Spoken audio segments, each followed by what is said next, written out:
A billionaire CEO, a single father, a notebook full of secrets. When turbulence forced two strangers together at 30,000 feet, neither of them knew that one conversation would unravel a corporate conspiracy and rebuild two broken lives from the ground up. If you've ever been afraid to start over, this story is for you.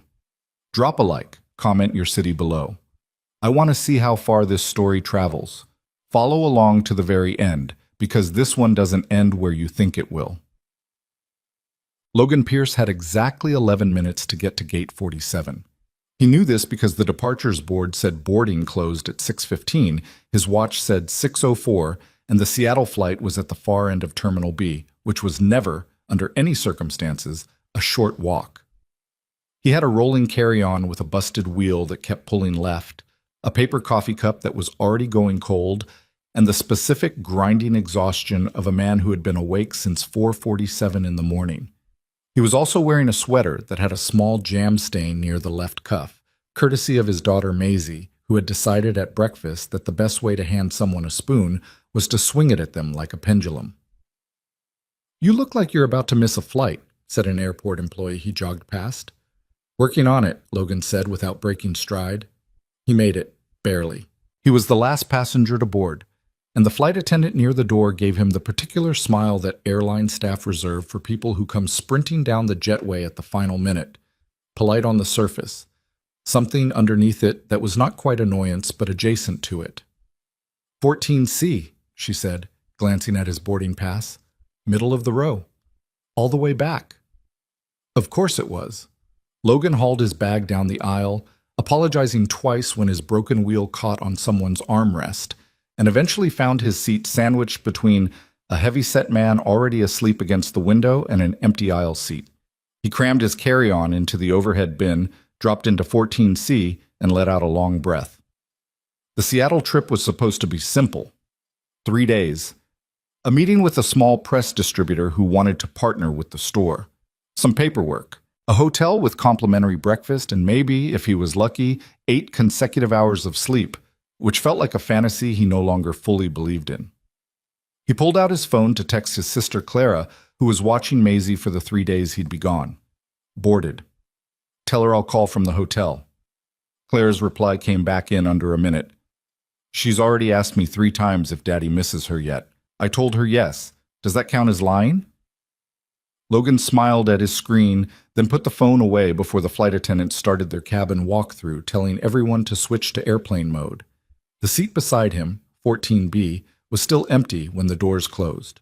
He was just beginning to allow himself the small luxury of thinking he might have extra elbow room for the flight when footsteps came fast down the aisle, and a woman dropped into the seat beside him with slightly more force than was strictly necessary.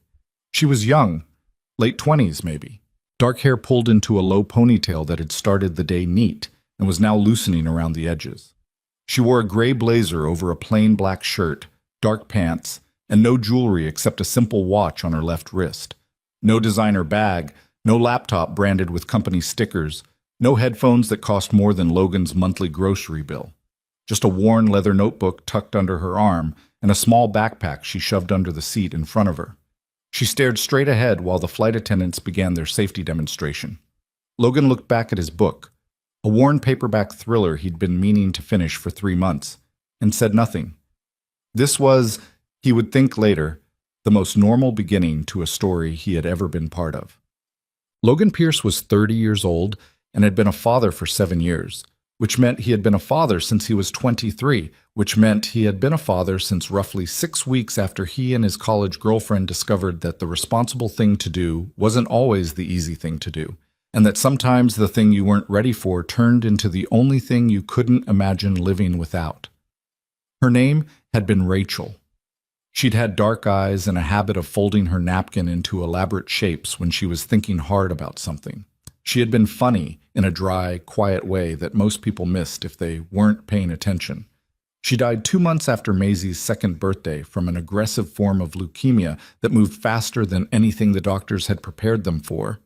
Logan had spent the following year doing the only thing he knew how to do when the ground wasn't solid, which was work. He got a job managing a neighborhood bookstore in Portland, Oregon, a place called Halcyon Books, that smelled like old paper and wood polish, and was owned by a 70-year-old man named Gerald who believed strongly in independent publishing and weak coffee.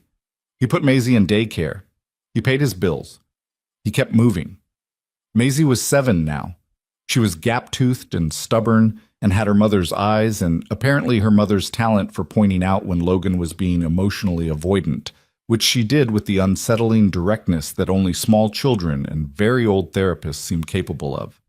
Last month, she had watched him turn down an invitation to a coworker's birthday gathering and then looked at him and said, with no particular emotion, "You always say no to things." He had said, "I'm tired, Bug," and she had said, "You're always tired," and gone back to her drawing, and he had stood in the kitchen for a long moment feeling like he'd been handed a mirror he didn't ask for. He was thinking about that now, somewhere over Northern California, not really reading his book, when the woman beside him shifted. She had been still the entire flight. Headphones in, cheap ones, the earbuds you get free on flights, not anything she'd brought herself. Eyes forward, hands folded in her lap over the leather notebook. Not sleeping, not reading. Just sitting very quietly in a way that Logan thought was not actually restful. It was the kind of stillness that was one layer over something else. He'd seen it before, the particular quality of someone holding themselves in place. Then the plane hit turbulence. It wasn't the gentle rocking kind. It was a sudden, hard drop, the kind that sounds like the plane has struck something, where the overhead bins rattle and someone in the back row yelps, and the coffee in Logan's cup sloshed sideways. The seatbelt sign had already been on for 10 minutes after a lighter batch of bumping, but this was different. This was the kind that makes your stomach go hollow. The plane leveled out, then dropped again. The lights flickered once. Logan grabbed his armrest and recalculated, mentally, whether the seatbelt he'd never taken off was tight enough. Beside him, the woman made a sound. It wasn't loud. It was the kind of sound you try to suppress and don't quite manage. A short, sharp inhale that was more than just surprise. He glanced over. Her hands were gripping the notebook in her lap hard enough that the knuckles had gone pale. Her eyes were closed. Her jaw was set in the specific way of someone who has decided they will not embarrass themselves and is currently losing that decision. The plane bucked again, something rattled in the overhead, and her grip on the notebook tightened further.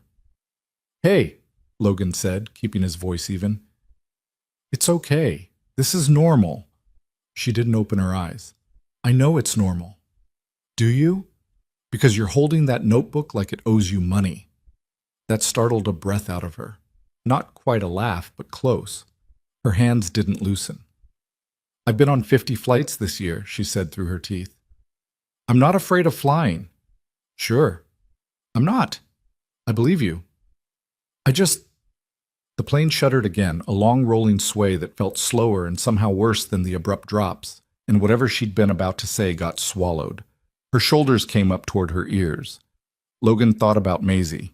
Maisie was terrified of thunderstorms, and had been since she was 4, and the thing that helped was never telling her the storm was nothing, because she could hear the thunder perfectly well and she knew it was something. The thing that helped was talking about something else, giving her brain somewhere different to go. "My daughter is 7, he said. "She has an imaginary best friend who is a moth." A pause. "A moth?" "Named Gerald, after my boss. She's never met my boss, she just liked the name." The woman's eyes opened slightly. "Why a moth?" "I asked her that. She said moths are misunderstood because everyone talks about butterflies and moths are just as good, but they come out at night so nobody pays attention. I told her that was a pretty good point. She said she knows." Another turbulent shudder. Smaller this time. The woman exhaled. "She sounds very confident," she said. "She's terrifyingly confident. She corrected her teacher's math last week, in front of the whole class.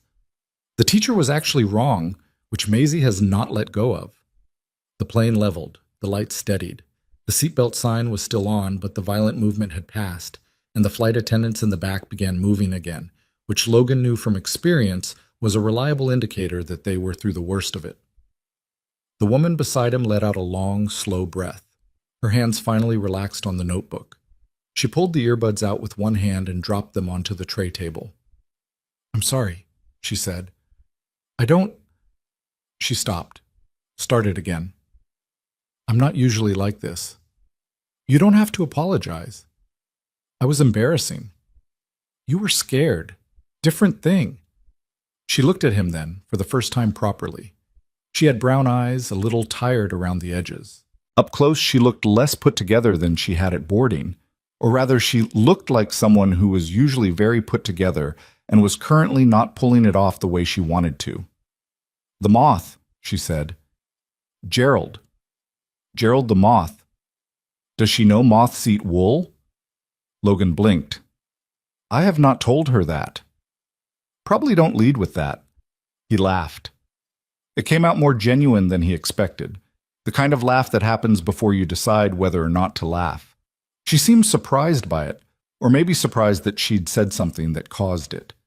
A small change in her expression, something that had been drawn tight, loosening just slightly. I'm Logan, he said. A beat, like she was deciding something. Sienna, she said. They talked for the remaining 40 minutes of the flight, which Logan would not have predicted at the start of it. It didn't happen all at once. It was the way conversations go when neither person is trying to have a conversation, one thing leading to another, the strange freedom of talking to a stranger you will never see again, making it easier to be honest about small things. She asked about the bookstore. He told her about Halcyon, about the way Gerald, the actual Gerald, had a policy of refusing to stock anything he personally found unreadable, which had created some memorable confrontations with sales reps over the years, and about the regulars who came in every Saturday and the kids who treated the back corner reading nook like it was their personal property. You like it, she said, not as a question. It's not, He stopped. It's not what I thought I'd be doing at 30. But yeah, I like it. What did you think you'd be doing? He considered lying, not because the truth was embarrassing, but because he was used to keeping things short with strangers. Then he said, I thought I'd be in publishing, editing. I was in a graduate program for it when things changed. She didn't push. He appreciated that. What do you do? He asked. She was quiet for a second. Then she said, Tech. I run a company. The way she said it, the particular lack of elaboration, was the answer of someone who gets a certain reaction when they give more details and has gotten tired of managing that reaction. Logan noted it and moved on. Do you like it? She turned to look at the window for a moment. Outside there was only cloud cover and the last light of the evening going dim at the horizon. I did, she said. At the start. I really did. She said it the way people say things that are true and also hurt a little to say out loud. Logan didn't push either. They didn't exchange numbers when the plane landed. That wasn't what the conversation was. It was the kind of thing that happens at 30,000 feet and stays there. One of those encounters that is complete in itself, a clean parenthesis that opens and closes without needing to be anything more. Logan got his bag down from the overhead bin, told Sienna it was good to meet her, and meant it. She said the same, and he believed her. He made it to the jetway before he realized he had left his paperback in the seat pocket. He went back for it, squeezing past the last of the deplaning passengers, reached into the pocket, and found his book, and tucked behind it something that wasn't his. A leather notebook. He picked it up. It was the one she had been clutching during the turbulence. Same worn cover, same slight curl at the bottom right corner where she'd bent the spine. She must have left it in her rush to get off. He looked up. The plane was almost empty. She was already gone. Logan stood there for a second, holding the notebook, thinking the sensible thing was to hand it to the flight attendant at the door and let the airline figure it out. That was the practical thing, the simple thing. He looked down at the notebook, at the way the cover was worn soft from a lot of handling. Whatever was in this clearly mattered to her. He tucked it under his arm and went after her. Seattle-Tacoma International Airport at 7:30 in the evening was exactly what you would expect. A dense, moving crowd of people pulling luggage and staring at phones, the overhead signs pointing in 4 directions at once, the particular ambient roar of an airport in full operation. Logan came off the jetway, turned in a full circle, and saw no sign of her. She had a head start. She'd been moving quickly when they landed. He started walking fast in the direction of the main terminal, scanning the crowd. At his height, just under 6 feet, he had some advantage, but not much when 1,000 other people were also moving through the same space. He tried to think logically. She'd said tech. She was clearly traveling for business, not leisure. No personal luggage beyond the backpack. No vacation energy in her posture. That blazer that was practical but not comfortable. Business traveler. She'd be going for ground transport or the rideshare pickup area, maybe a corporate car. He veered toward the main exits, still scanning. He almost missed her. She was standing to one side of the main corridor, slightly behind a support column, and the reason Logan spotted her was because of the two men. They were standing maybe 20 feet from her, but the way they were positioned, not looking at phones, not moving, just standing in a space that was meant for moving through, made the back of Logan's neck prickle. They were looking at the crowd in a specific way, like they were looking for someone. Sienna was watching them from behind the column. Logan altered course without really deciding to. He walked casually, not straight toward her, angling over like a man who had just noticed a gate sign and changed his mind. He came up beside her from an angle that kept him in her peripheral vision. "Your notebook," he said quietly, and held it out. She looked at him, then at the notebook. Something passed over her face. Relief, but tangled up with something else. "You ran after me," she said. It seemed like it mattered. He glanced briefly at the two men. They hadn't spotted her yet, or didn't seem to. "Do you know them?" She didn't answer the question directly. "I can't take the car I was supposed to take," she said. Her voice was steady but clipped, the voice of someone running scenarios very quickly. "I need to think." "Okay." "You should go. You don't want to be involved in—" She stopped. "In what?" She looked at him. She looked like someone who was extremely good at not showing what she was thinking, and was currently failing at that. "How long is your layover?" she asked. "Not a layover. I'm here for 3 days." "Do you have somewhere to be right now?" He had a hotel. He had no meeting until tomorrow morning at 10. He looked at the two men by the column. He looked back at Sienna. "Not immediately," he said. She held the notebook a little tighter, the way she had on the plane. Then she made a decision. He could see it, the exact moment she made it, the small change in her expression where something settled. "There's a coffee place on the lower level," she said. "Follow me, but not right next to me. Come in 2 minutes after." She turned and walked away without waiting for his answer. Logan stood there for a beat, holding his carry-on with the bad wheel, wearing a sweater with a jam stain on the cuff, in an airport he did not live in. He followed her. The coffee place on the lower level was a small, unremarkable chain cafe with hard plastic chairs and a line of 4 people. Sienna was already at a corner table when Logan came in, her back to the wall in a way that gave her a line of sight to the entrance. The notebook was on the table in front of her, her hands flat on either side of it. Logan bought 2 coffees he didn't need because walking in and sitting down immediately seemed too pointed, and because he had been awake since 4:47 and the coffee might help. He set one in front of her. She looked at it, then up at him. "You didn't have to do that.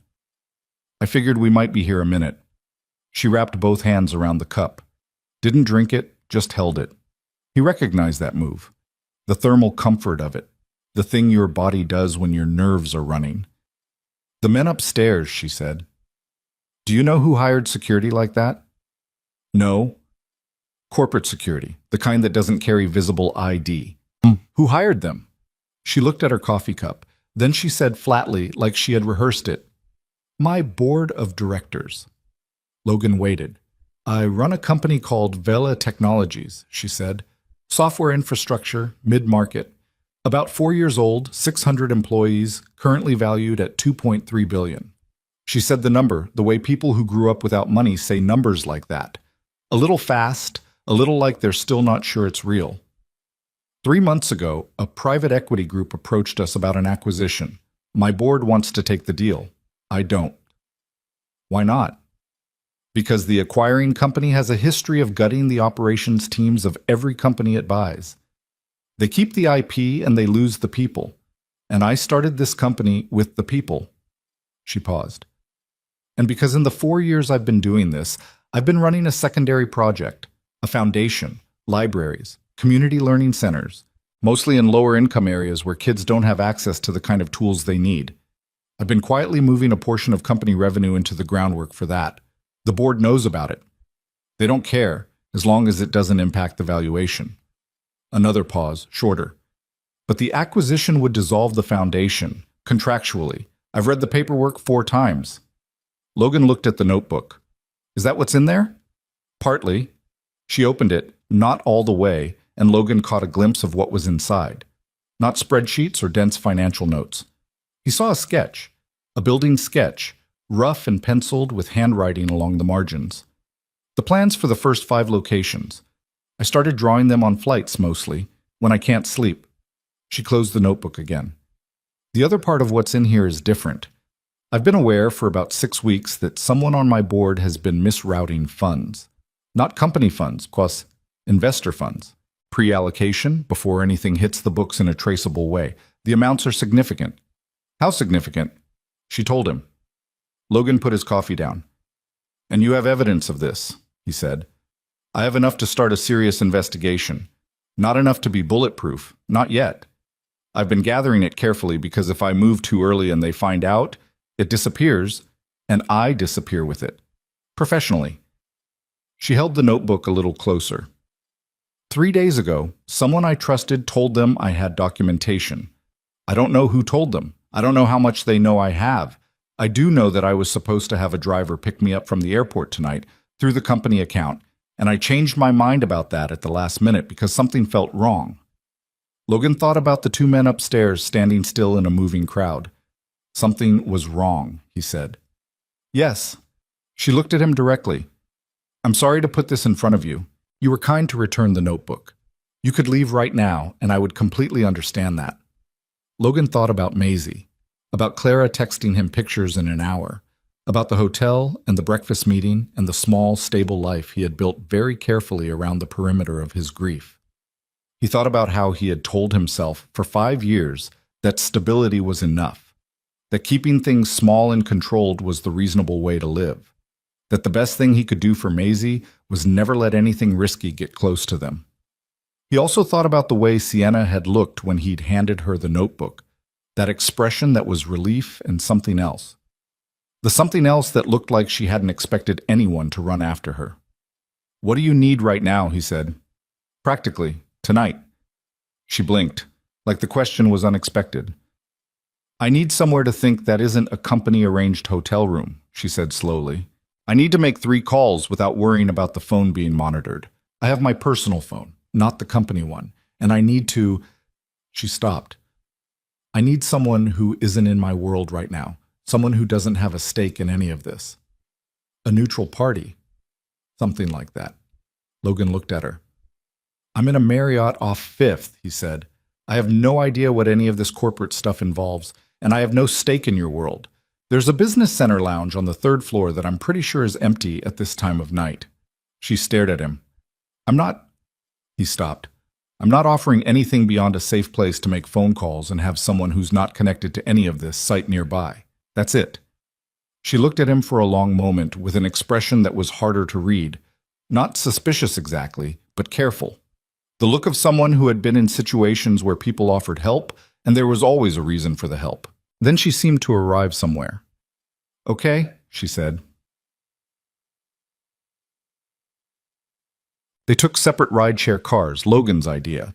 She'd raised her eyebrow at it, and he'd said, if someone's watching the rideshare pickups, 2 people getting in the same car is more memorable than 2 people getting in different ones.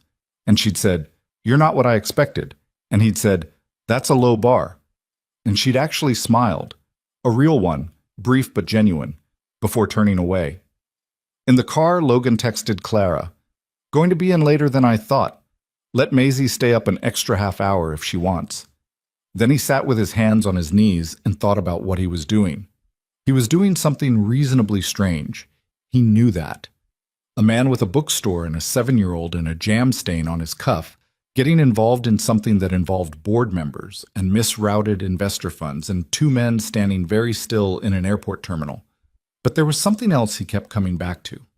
That sound she'd made on the plane during the turbulence. The one she'd tried to suppress. Not just physical fear, not just the instinctive clench of someone afraid the plane would fall. Something underneath that. The sound of someone who had been holding a great deal together for a long time and was feeling the weight of it. He recognized that sound. He had made it himself, in the first year after Rachel, alone in the kitchen after Maisie was asleep, quietly and privately. So it would be over before morning. He wasn't trying to save anyone. He knew that. He also knew that sometimes the most human thing you could do was simply stay nearby when someone was having a hard night. The hotel was quiet when he arrived. The third-floor lounge was, as he'd guessed, empty. Chairs and low tables and a coffee machine that looked like it had seen better decades, but private and out of the way. Sienna arrived 12 minutes after him. She'd redone her ponytail in the car, he noticed. Reassembled the put-together version of herself. But there were lines around her eyes that hadn't been there on the plane, and she moved like someone who was tired all the way down. She sat across from him, put the notebook on the table and said, "Can I ask you something first?" "Sure." "Why are you doing this?" It wasn't quite a question. She was looking at him steadily, trying to figure out what she was missing. "I don't have a great answer," Logan said. "Mostly I think you had a bad night and didn't have anyone to call who wasn't complicated." "That's it?" "That's most of it." He thought for a second. "Also, my daughter told me recently that I always say no to things. I'm trying to notice when I do that." Sienna looked at him. "Your daughter sounds extremely wise," she said. "She's 7 and she thinks moths are misunderstood. But, yeah." He leaned back in his chair. "Make your calls." She did. He sat with his cold coffee and his paperback he wasn't reading, and he listened to the half of the conversations he could hear. Clipped, controlled, the voice of someone who had been doing this long enough that even when things were falling apart, she spoke in complete sentences. He could see her working through it, adjusting, thinking 3 steps ahead. Around 10:30, she put the phone down and leaned her head back against the chair and looked at the ceiling. "My CFO knows something's wrong," she said to the ceiling. "He won't say it directly. He's too scared to say it directly." "Is he involved?" "No, he's just not brave." She looked back down. "That's most people, isn't it? Not malicious, just not brave." Logan thought about that. "Most people," he agreed. "Not all." She looked at him with an expression that was, for the first time, not measured or managed or careful. Just a person sitting in a quiet hotel lounge in Seattle at 10:30 at night, running out of steam. "I started this company because I wanted to prove something was possible," she said. "Not to the investors, not to the board. I wanted to show that you could build something real and still put it in service of something that actually matters. Libraries, books, kids who don't have the right starting conditions getting the tools they need." She touched the cover of the notebook. "I know how that sounds. I know the version of it that's a press release. That's not what it sounds like. You haven't seen the notebook. I saw part of it in the seat pocket." She was quiet for a moment. "My mother worked nights," she said, "when I was growing up. She would bring me to the public library on her days off, and we'd stay for hours because it was the one place where everything was available and nothing cost anything. That's where I learned to read properly. That's where I figured out there was a world bigger than the one I was in." She touched the notebook again. "That's what I want to build. More of those. Everywhere I can reach." Logan didn't say anything for a moment. Then he said, "I work in a bookstore." She looked at him. He saw the moment she understood what he meant. Not the literal fact of it, but the connective tissue of it. The thing the fact was pointing at. "Yeah," he said simply. "I know what you're talking about." Something in her face changed again. Not the brief smile from earlier. Something quieter and less guarded than that. The kind of change in an expression that happens when you say something real and find out it was received. They sat in the quiet lounge until past midnight, Logan eventually giving up on pretending to read and instead talking, not about the board or the notebook or the men in the airport, but about other things. About what makes a good neighborhood bookstore different from a chain. About Portland in November, which is gray in a way that's either depressing or beautiful, depending on the year. About what Maisie had said last month that Logan had turned over in his mind a dozen times since. You always say no to things. Sienna talked about her first office, which had been a shared space in a building that smelled perpetually of someone else's lunch. About the first hire she'd made, a developer named Marcus who had turned down 3 better-paying offers to join a startup that could have failed in 6 months, and how she had thought about that decision almost every week since. About how the version of her life that looked impressive from outside bore approximately no relationship to what it felt like from inside. When she finally said she should get some sleep, she looked different from the woman who had dropped into the airplane seat beside him 5 hours ago. Not lighter, exactly, but less like someone holding everything in place by force. "Thank you," she said, at the door of the lounge. "Don't thank me, I just sat here." "You sat here," she said. "Most people would have handed the notebook to the flight attendant." He had almost done that. He didn't say so. "Get some sleep," he said. She left. Logan sat alone in the lounge for a few more minutes, looking at the coffee machine and the empty chairs. His phone buzzed. "Clara, Maisie asked me to tell you that Gerald the Moth says goodnight." He laughed out loud, alone in an empty hotel lounge in Seattle, a tired man with a jam stain on his cuff in the middle of something he didn't fully understand. He sat with it for a moment. Then he texted back, "Tell her I'll be home in 3 days, and tell her Gerald is a good moth." He turned off the light and headed for his room. Logan slept badly. This was not unusual. He slept badly most nights, had since Rachel, his body running some background process that never fully shut down. But the particular flavor of this bad sleep was different. Not the old grief insomnia where his mind circled the same small radius. This was something more external, a low-level alertness he couldn't switch off, like a smoke detector with a dying battery, not quite alarming, just present enough to keep dragging him back to the surface. He lay in the hotel room at 2 a.m, staring at the ceiling and running through the evening the way you run through something you're not sure you understood correctly. 2 men standing still in a moving airport. Corporate security, she'd called them. The kind without visible ID, a board of directors who wanted a deal she wouldn't sign, missing investor funds, and a notebook full of library sketches that a 30-year-old tech billionaire had been quietly drawing on overnight flights.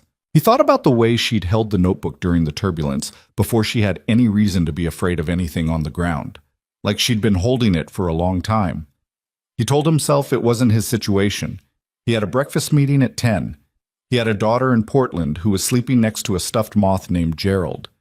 He had a bookstore that needed him back by Friday. He fell asleep somewhere after 3 and woke up at 7 feeling like he hadn't. Well, the text came at 8:14 while he was standing at the bathroom sink with a toothbrush in his hand. "It's Sienna. I got your number from the hotel guest system. I'm sorry for that. I asked the front desk to message you, and apparently they just gave them my request directly. I need to talk to you before you go to your meeting. Lobby coffee, 8:30 if you can." Logan looked at his reflection for a moment. He typed back, "I'll be there." She was already at a table when he came down, same blazer as yesterday, a different shirt underneath, her hair back in the same low ponytail. She had a coffee in front of her, and a second one across the table that she'd clearly ordered for him, and she looked like someone who had also not slept. "The front desk shouldn't have given you my room information," he said, sitting down. "I know, I'm sorry. I told them it was urgent."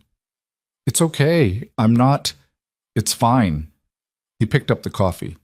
"What happened?" She turned her phone to face him. A news article, time-stamped 6:48 a.m. The headline read, "Vela Technologies CEO Sienna Hart under fire. As investor complaint filed over foundation fund diversion." Logan read it once. Then he read the first 3 paragraphs again more carefully.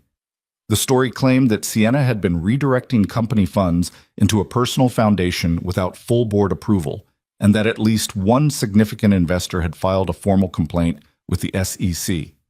It quoted 2 unnamed sources inside the company. It had a photo of her from a conference event, the kind of shot that was flattering in context and unflattering cropped the way they had it.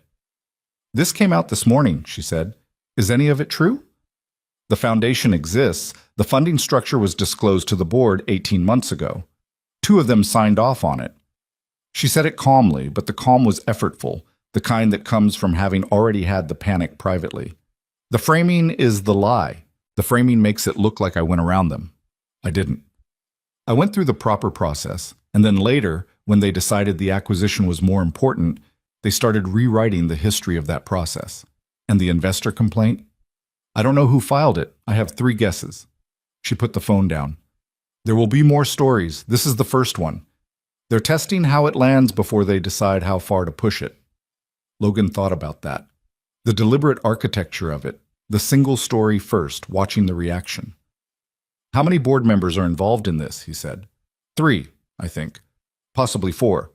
One of them, a man named Douglas Carr, has been on the board since the beginning.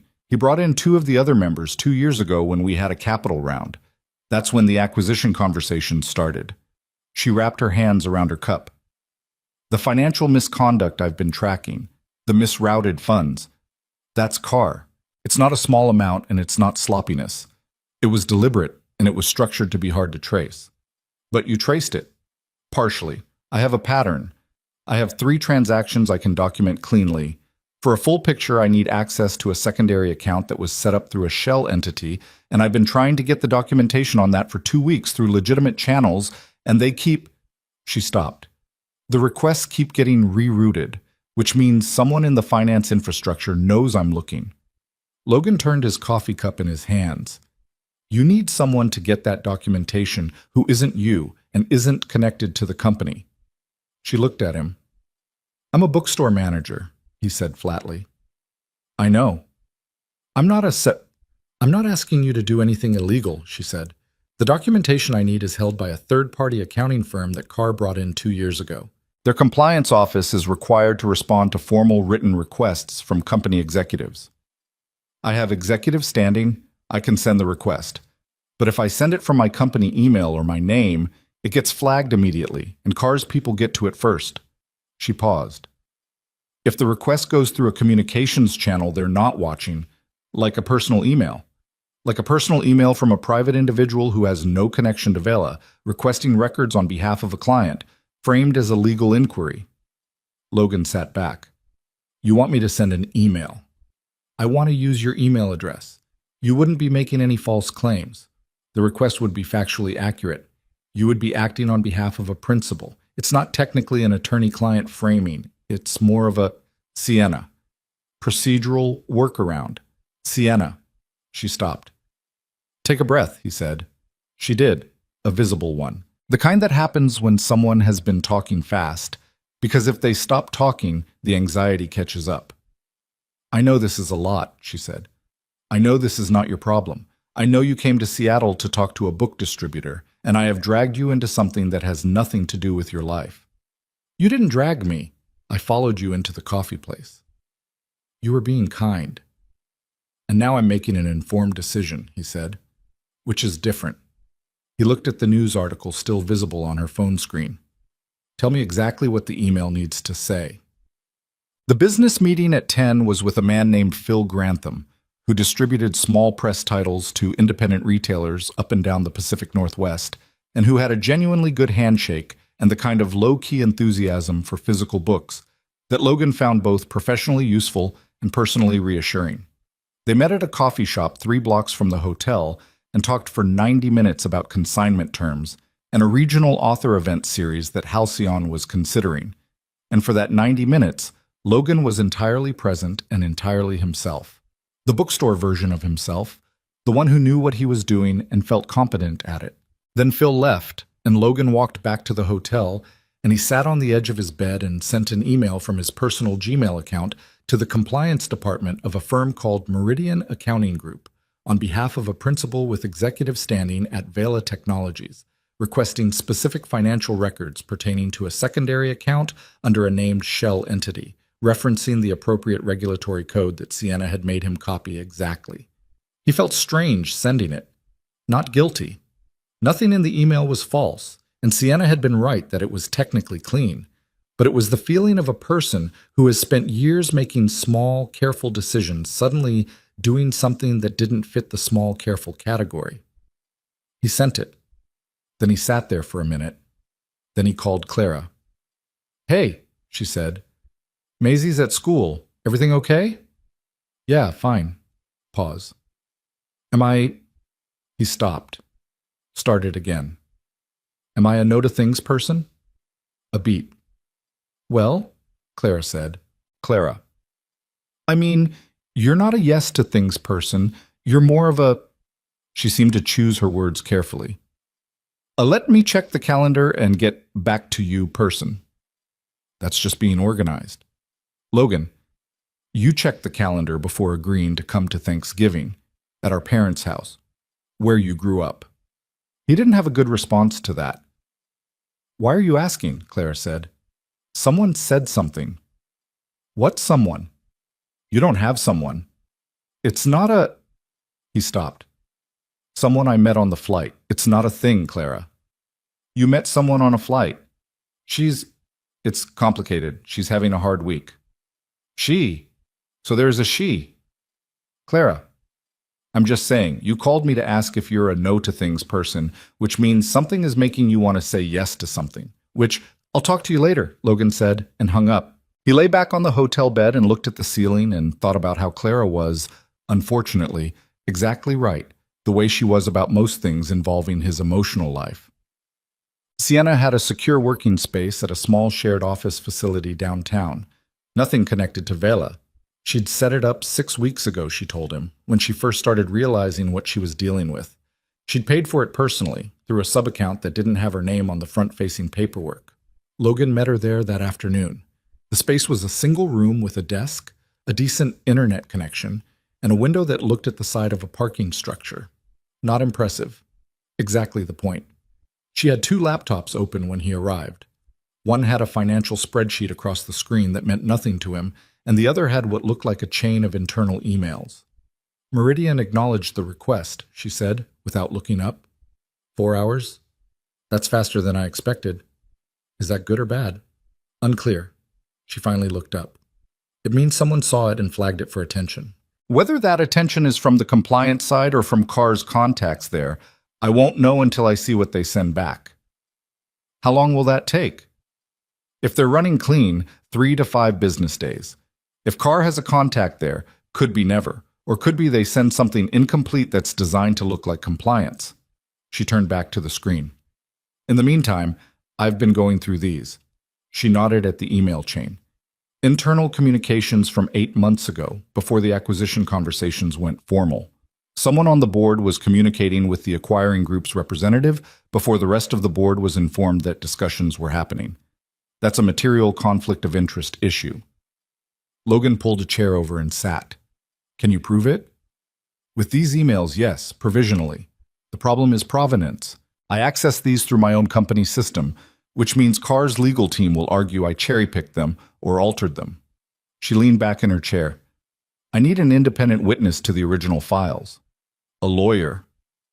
A very specific kind of lawyer. Not the companies. They're conflicted. Someone external, with standing to certify that what I have is unaltered. Do you have someone? I have a name. Someone I went to school with who went into securities law. I haven't called her yet because I didn't want to do it from a compromised line. She glanced at him. I used your hotel Wi-Fi this morning for the accounting email. I'll use this line for the call. Okay. She picked up her phone, looked at the contact, and then put it back down without dialing. Logan watched her. What? He said. Nothing. You put the phone down. She was quiet for a second, then, calling her makes it real in a different way. Right now I have evidence, and I have a plan. Once I call a lawyer, I'm filing. That's a different thing. He understood that. The difference between having the courage to do something and the moment you actually do it, the specific gap between those two things that is sometimes harder than either one. What happens if you don't call her? He said. I know what happens. Say it out loud. She looked at him. Then she said quietly, Carr gets ahead of the story. The foundation gets dissolved as part of the acquisition terms. The people who were counting on me to hold the line end up with nothing. And the man who's been stealing from investors keeps his position and his reputation and walks away clean. She picked up the phone. And I spend the rest of my career knowing I had the documentation, and I blinked. She dialed. Logan listened to her leave a voicemail. Measured, specific, calm. When she hung up, she set the phone face down on the desk and let out a long breath. Okay, she said. Okay, he said. They sat in the quiet for a minute. Outside the window, the parking structure. Across the desk, 2 laptops with problems on their screens that Logan could barely parse, and Sienna had been living inside of for months. Can I ask you something? He said. You can ask. Why are you trusting me? It came out more direct than he intended, but he let it stand. You don't know me. I followed you into a coffee place at an airport. I have no standing in any of this. Why not call someone who actually knows your world? Sienna was quiet for a moment. She looked at the window. Because everyone who knows my world has a position in it, she said finally. My executives are scared. My investors are watching the valuation. My lawyers are conflicted. My friends, she stopped. My friends are mostly people I met through work, which means they're not actually separate from any of this. She turned back to look at him. You don't have anything to gain or lose. You're just a person. Just a person, he repeated. I mean that as a compliment. He believed her.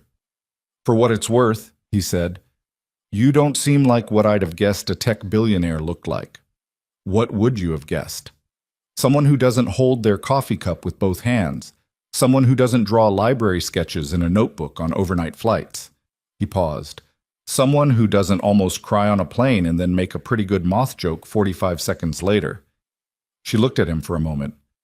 That was a moth joke in self-defense, she said. You led with it. I did. It was effective, she admitted. Gerald gets results. The tension in her face broke slightly. Not a full smile, but the possibility of one. The shape of it around the corners of her mouth. It changed her whole face, the way it had on the plane. Like something underneath the CEO armor surfacing briefly, the person who had grown up in libraries and drawn buildings and notebooks, and actually meant the things she said she meant. Logan looked away before he was obvious about it. My daughter would have questions about you, he said, aiming for neutral ground. Questions like what? Like why you don't just tell the bad guys that they're wrong and they have to stop. That's usually her first suggested solution. That's actually not far off from what I'm trying to do, Sienna said. She'd appreciate that. Another small silence, different in texture from the earlier ones, less weight in it. His phone buzzed. He glanced down, a number he didn't recognize. Portland area code. He looked at it for a second, then let it go to voicemail. Then it buzzed again. Same number. He frowned. Sorry. He answered it.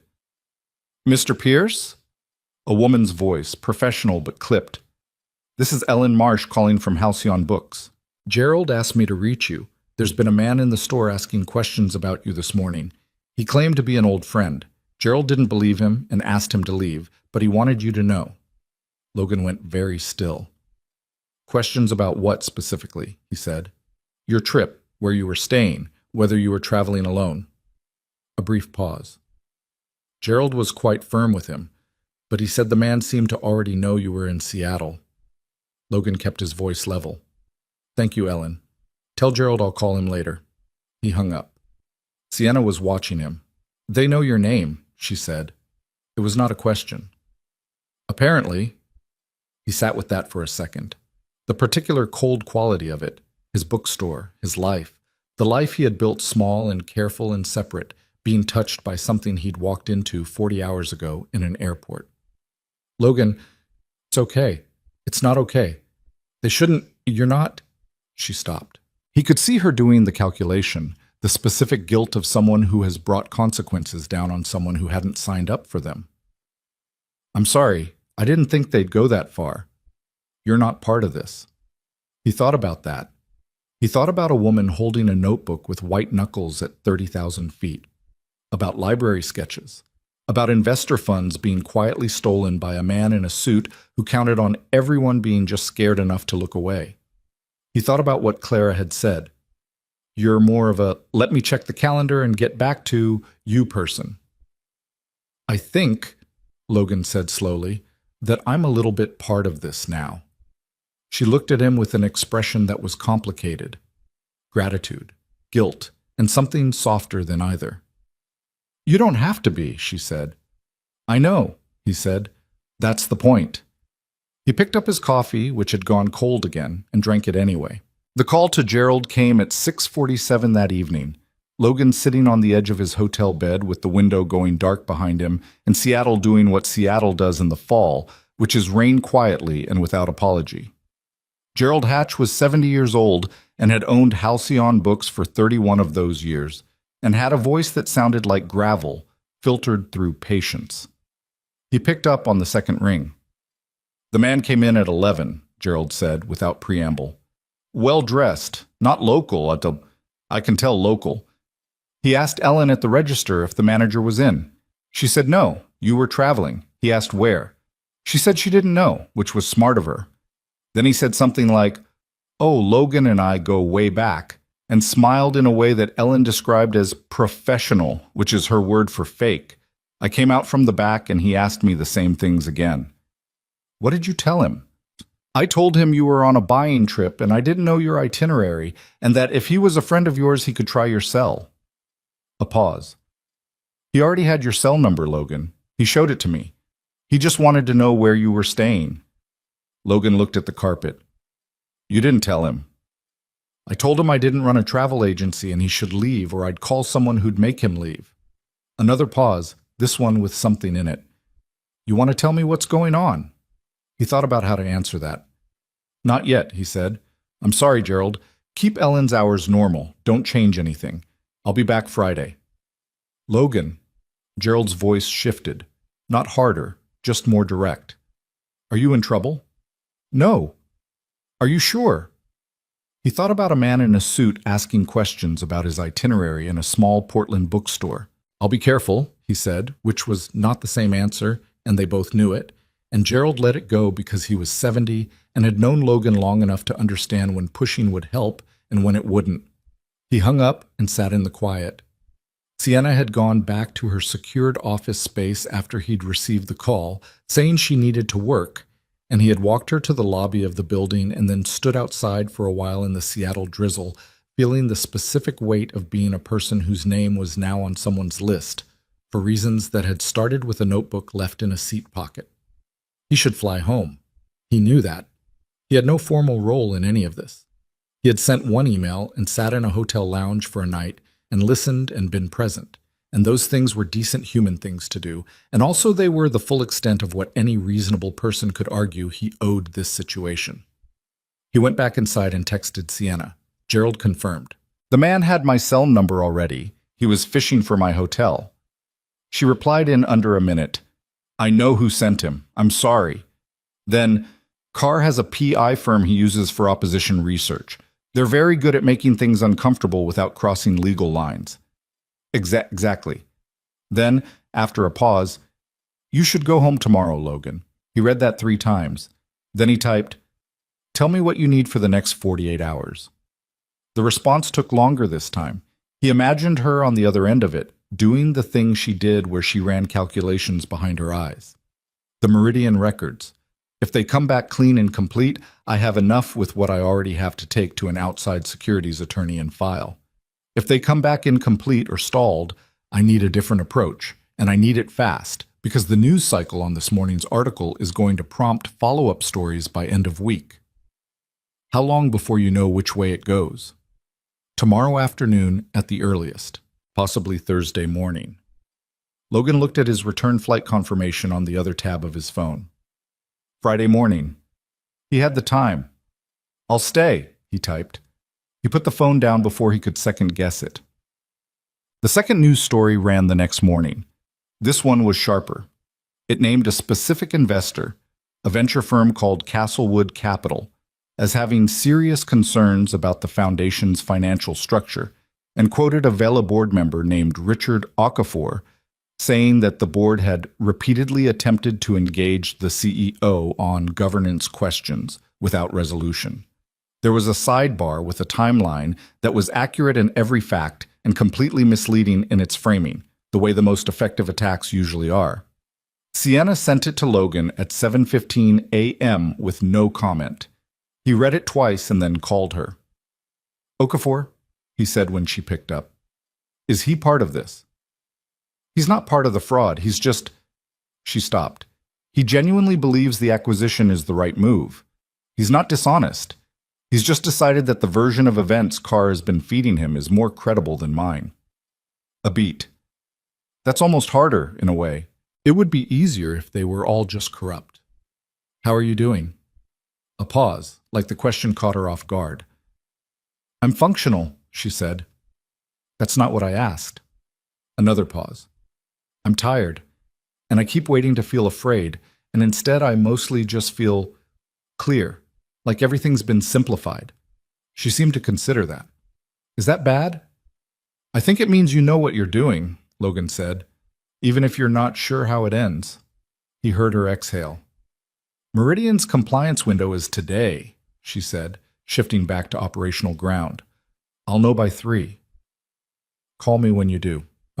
He spent the morning doing the things he had actually come to Seattle to do. A follow-up call with Phil Grantham about the consignment terms. An email to his contact at a small Pacific Northwest press about a new fiction title they were distributing. He walked 4 blocks to a used bookstore he'd been meaning to visit for 2 years. A place called Second Tide that smelled like every good used bookstore he'd ever been in, and spent an hour in the back looking at a shelf of neglected mid-century novels. He bought 3 paperbacks he didn't need and thought about how ordinary all of it was, and how strange it was to be inside an ordinary hour while also waiting for a compliance response from an accounting firm that might or might not have been compromised by a man stealing from investors. Clara called at noon. Don't say anything, he said when he answered. Maisie lost her second tooth, Clara said. She wants to know if the tooth fairy finds you when you're in a hotel or if she only comes to your house. Logan felt something in his chest go soft and a little aching, the specific feeling of missing your kid from a distance. Tell her the tooth fairy has a very good tracking system, he said. I told her that already. She asked me how. What did you say? I said probably the same way Santa works. She said Santa isn't real. A beat. She said it very matter-of-factly, by the way, not upset, just like we should be accurate. She's 7. She's your kid. He laughed despite everything. She seems fine, Clara said, her voice shifting a little. She misses you, but she's fine. How are you? I'm fine. You're doing the thing where you say fine and mean something else. Clara, I'm not pushing. I just want you to know that fine is not a full sentence.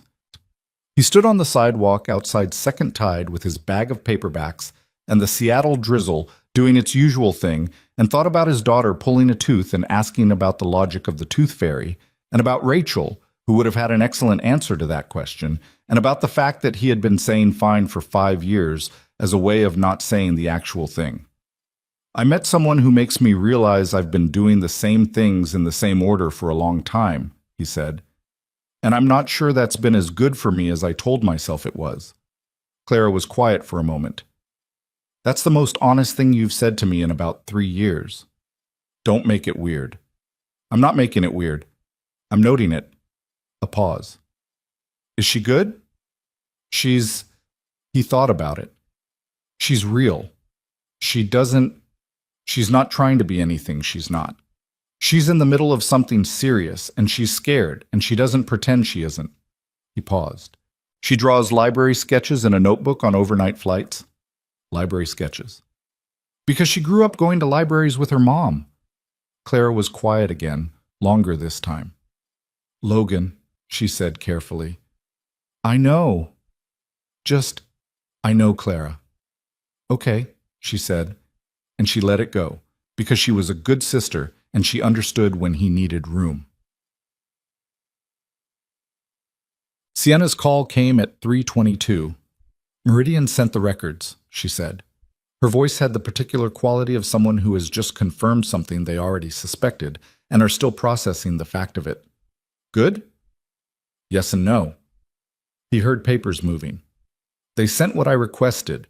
It's complete, or it looks complete. I need to go through it carefully. But the covering email includes a note that says the account in question was recently flagged internally for compliance review, which means someone at Meridian already knows something is wrong, or someone told them to start a paper trail. Which interpretation do you lean toward? Both, maybe, which is a breath. Which is actually more useful to me than either one alone, because if Meridian's own compliance team has flagged this account, that's an independent data point. That's not just me making accusations, that's a third party. So you have what you need. I have most of what I need. I need tonight to go through all of it and build the actual case document, something a securities attorney can work from. Not just evidence, a narrative, context, timeline, the full picture. Do you have somewhere safe to do that? The office space. I'll stay late.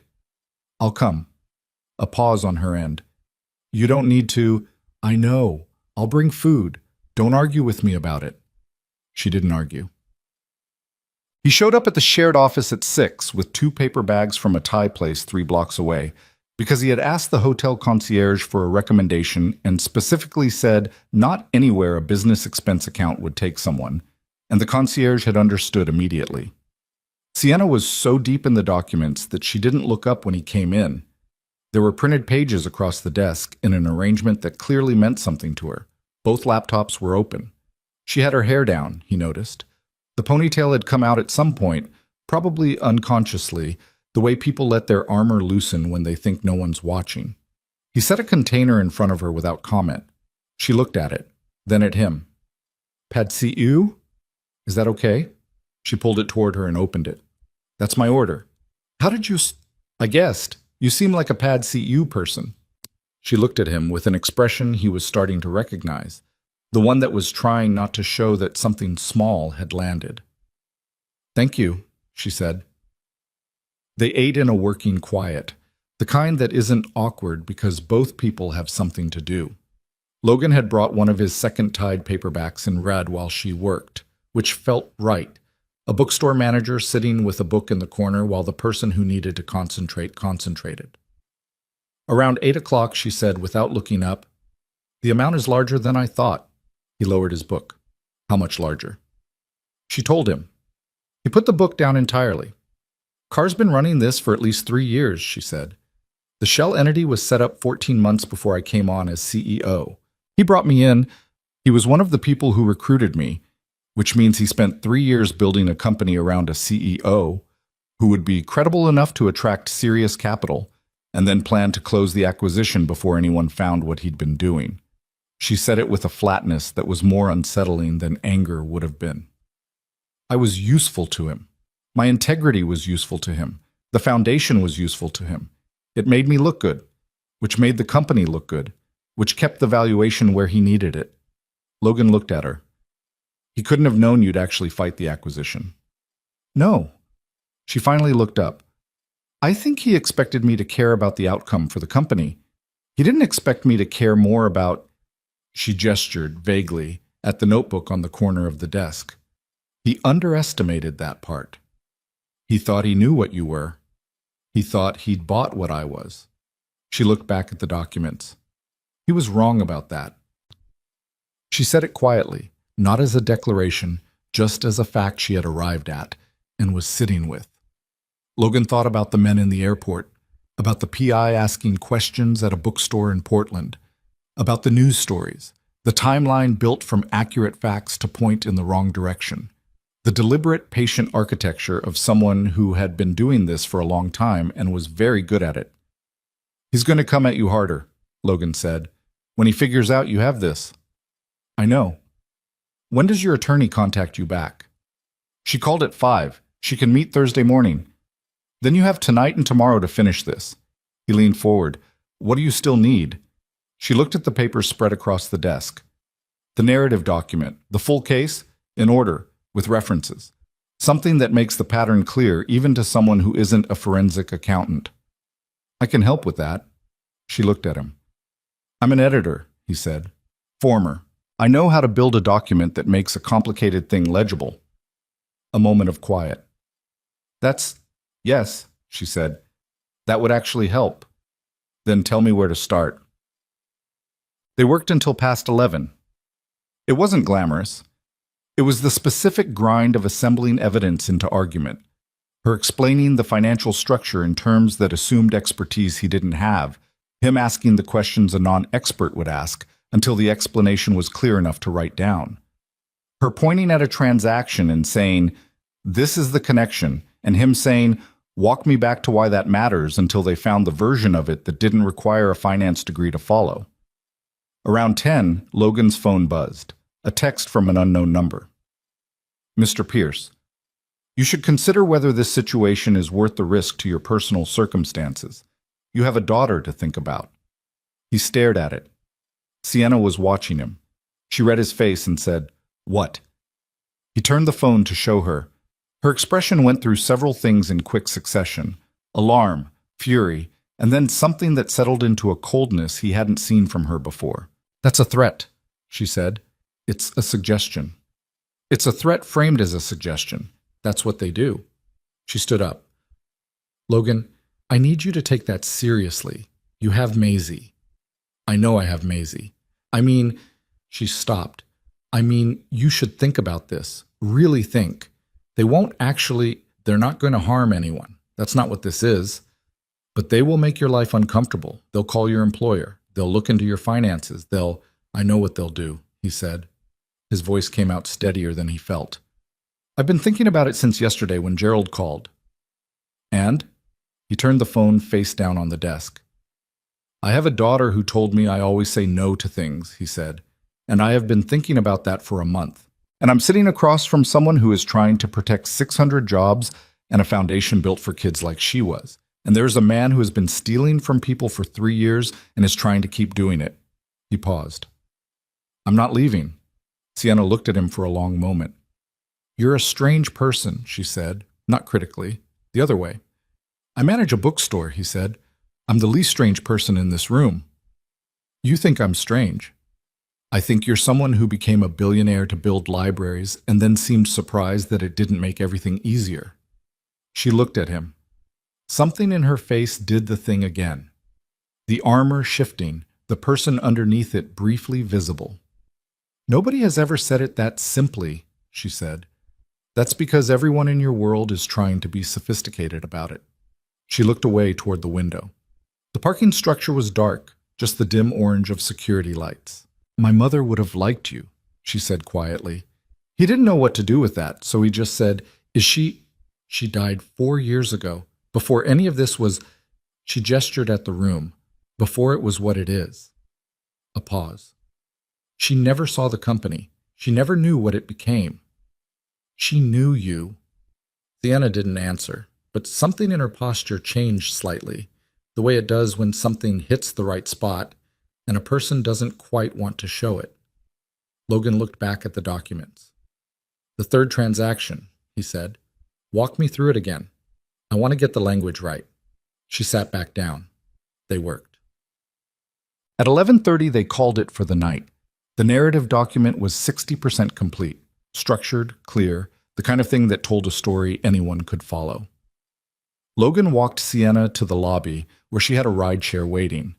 The rain had stopped. The Seattle streets were wet and reflective, the way they get after, the lights doubling in the pavement. "Get some sleep," he said. "You too." She paused at the door. "Logan, about the text. I'm calling Clara tonight. She and Maisie will stay at my sister's place until I'm home, just as a precaution." He said it the way you say things you've already decided.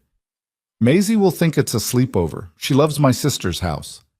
Sienna looked at him.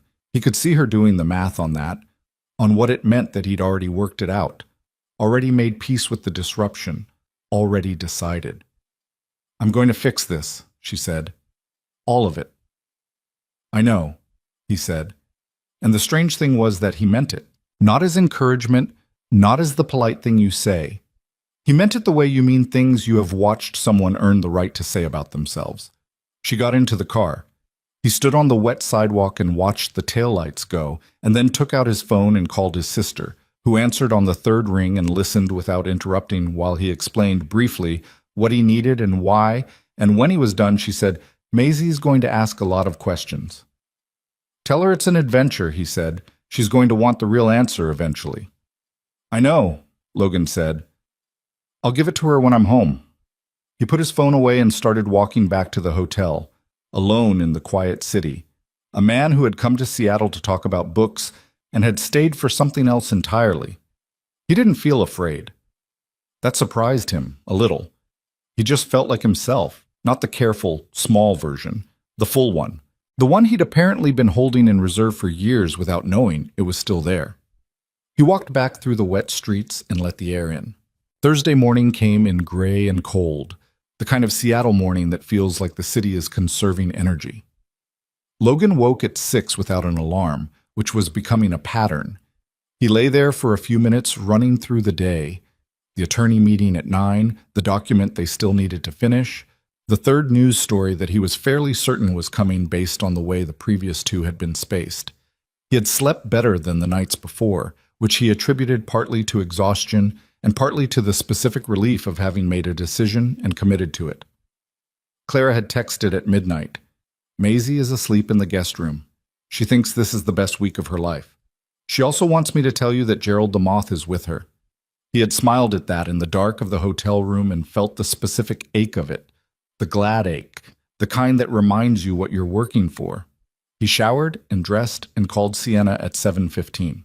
I'm already at the office space, she said. I've been here since 6. Did you sleep? 4 hours. It's enough. It's not enough. Logan.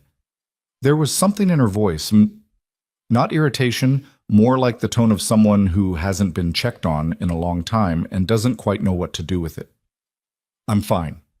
The document is nearly done. I need 2 more hours. I'll bring breakfast. You don't have to. I know. 2 hours. Don't finish it without me. He brought bagels from a place the hotel's breakfast attendant recommended, which turned out to be one of those small decisions that matters more than it should because it's ordinary and human in a week that had been neither. When he walked in, Sienna had the document open on screen and printed pages side by side, and the particular focused stillness of someone who had been alone with a hard problem and was close to the other side of it. She looked up, registered the bag, and said, You actually brought bagels. I said I would. People say things. I noticed you hadn't updated your priors on that yet, he said, and she looked at him with an expression that was somewhere between surprised and wry and reached for the bag. They worked through breakfast. Logan read the sections she had written overnight and found places where the language tilted too technical, too insider, the kind of writing that made sense if you already understood the context and fell apart if you didn't. He flagged them and rewrote them in the margins, not changing the facts, just the entry points. The way you edit a complicated thing to make it accessible without making it smaller. She watched him do it once, then let him work. At 8:40, she printed the final version, stacked the pages, and set them on the desk. They both looked at it. Is it enough? Logan said. It should be. She straightened the stack. It's not perfect. There are 2 transactions I can contextualize but not fully document. The attorney will tell me if that's a problem. What's your gut? My gut says it's enough to open an investigation that will find the rest. She picked up her coffee cup. Empty, he noticed, had been for a while. Investigations have subpoena power. I don't. He took the empty cup and refilled it from the machine in the corner without asking. She accepted it the same way, without comment, and he thought, this is what comfortable looks like. Not the absence of difficulty, just 2 people who have stopped performing around each other. Let's go, he said. Cut. The attorney's name was Diane Yee, and she worked out of a small firm on the 14th floor of a building downtown that smelled like carpet cleaner and old coffee, which Logan found reassuring in a way he couldn't fully articulate. Expensive firms smelled like neutrality. This one smelled like work. Diane was 42, sharp-faced, and had the manner of someone who had heard a great many stories and had learned to identify which ones were real by the quality of the silences in them. She shook Sienna's hand and then Logan's, looked at him briefly, and said to Sienna, This is your... He helped build the document, Sienna said. He's not involved in the company. Diane absorbed that without pursuing it. They sat across from her and Sienna walked her through it. Logan had heard the full version twice now, but he listened again, watching Diane's face, and what he saw there was the thing he had hoped to see. Not skepticism dissolving into belief, but a person following a thread and finding it holding. Diane asked questions. Good ones. The kind that pushed on the weak joints of the argument, and when Sienna answered them, steadily with specifics, Diane made small notes and moved on. At the end, she sat back and was quiet for a moment. The meridian flag is significant, she said. That's independent corroboration of the pattern you're describing. Without that, this is a CEO fighting her board, which is a story I hear often and which is frequently messier than either side presents. With that, it's something else. Is it enough to file? Sienna said. It's enough to file a formal complaint with the SEC and to initiate a parallel civil action against Carr personally. Diane tapped her pen against her pad. The criminal referral would come from the SEC after their investigation. That's not in your hands. Timeline. Filing this week. The SEC has mandatory response protocols. They have to acknowledge and assign within 10 business days. After that, it depends on how they prioritize it. But given the amounts involved in the Meridian flag, I'd expect them to move. A pause. In the meantime, your board will find out you've filed. That's unavoidable. I know. They will call an emergency shareholders meeting. They may attempt to remove you as CEO before the investigation has run its course. They have the votes to do it if 3 board members align. I know that too. Do you have a response to that scenario? Sienna looked at her hands for a moment. Then she said, I'm not going to fight the removal. If they vote me out, I accept it and step aside. Logan looked at her. The company's stability matters more than my position, she said. If my being there is the thing causing the disruption, then removing the disruption is the right call for the 600 people who work there. She said it firmly, but there was something underneath the firmness.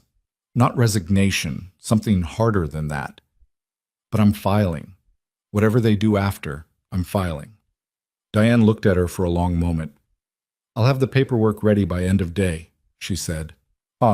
They walked out into the mid-morning and stood on the sidewalk.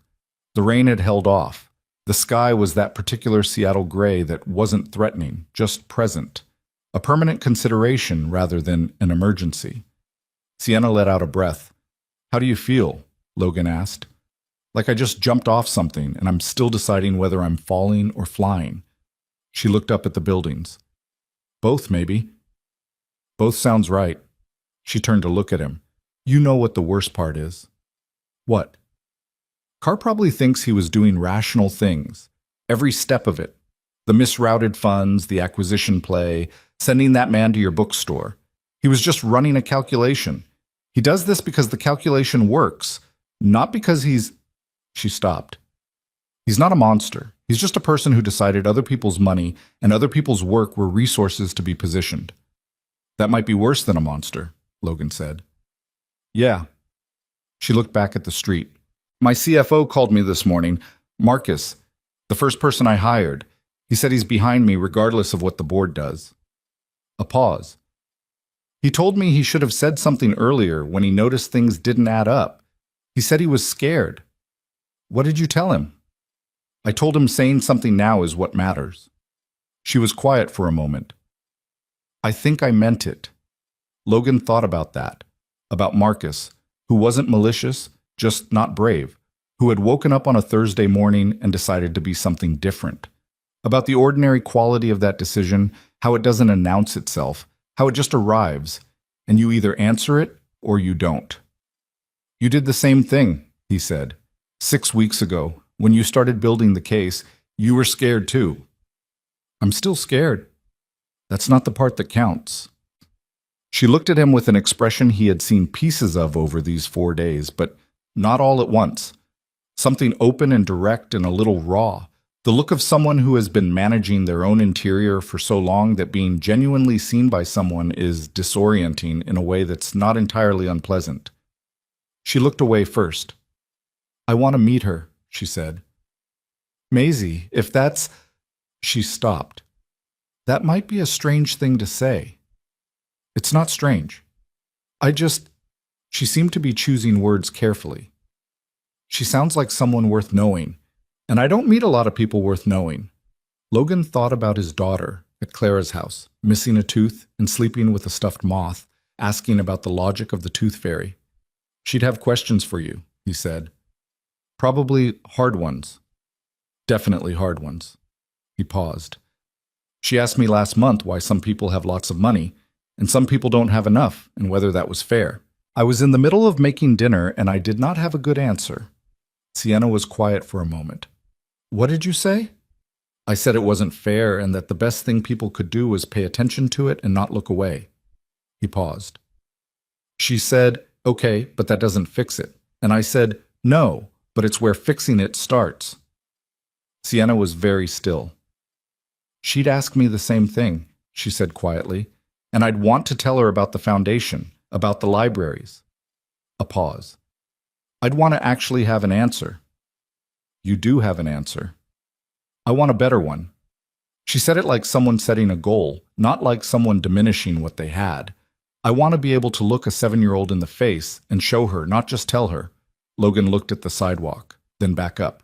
Then finish it, he said. File the papers. Whatever the board does, whatever the story looks like next week, finish it and build the thing you were building. She nodded. Once. The small, decided nod of someone who was already there, just needed to hear it from outside their own head. The third news story ran at 2 in the afternoon. It was worse than the previous two. It questioned whether the foundation had ever been intended as anything other than a personal tax vehicle, quoted 2 more unnamed board sources, and carried a headline that used the word questions in a way designed to imply answers. A financial news aggregator picked it up and ran a condensed version under an even sharper header. By 3 o'clock, it was being shared by people who had no stake in Vela but enjoyed the architecture of a public fall. Sienna's phone went quiet in the way phones go quiet when everyone is watching before they decide what side to be on. Her publicist called. Her PR team sent a draft statement that was carefully worded to say nothing. 2 board members called and left voicemails she didn't return. Marcus texted her a single line. We're still here. She showed Logan the screen. He noticed she'd been holding the phone with both hands, the way she had held the notebook on the plane. Let them run it, he said. 1 more day and you file. After you file, the story changes. It gets harder before it gets easier. Yes. The staff are going to be frightened. Some of them, yes.